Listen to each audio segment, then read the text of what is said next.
ভাইয়া, আমার না কাজের খুব দরকার, আপনার দোকানে একটা কাজ দিবেন আমাকে? না ভাই, আমার কাজের লোক লাগবে না, আপনি যান 3 থেকে। ভাই ভাই, আমার কাজের খুব দরকার ভাই, আপনার দোকানে একটা কাজ দেন ভাই, আমি 3 দিন হলো না খাওয়া আছি ভাই।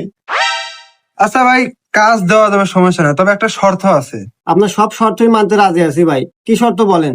শর্তটা হচ্ছে যে প্রথম কাস্টমার কাছে তোমাকে বিক্রি করতে হবে, সে যেন ফেরত না যায়।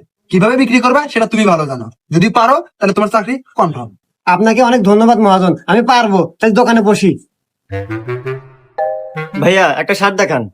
এই দেখেন ভাইয়া, এই শার্টটা দেখেন, এই শার্টটা আপনাকে অনেক সুন্দর লাগবে ভাইয়া। ভাই দাম কত? ভাইয়া 1000 টাকা। না ভাই, বেশি হয়ে যায়। আচ্ছা ভাইয়া, আপনি 800 টাকা দেন। না ভাইয়া, তাও বেশি হয়ে গেল। আরে ভাইয়া, দাম তো বেশি হয় না, আসলে এই শার্টের সাথে আমাদের একটা প্যান্ট ফ্রি আছে। শার্টের সাথে প্যান্ট ফ্রি? আচ্ছা ভাই, তাহলে প্যাক করে দেন। ভাইয়া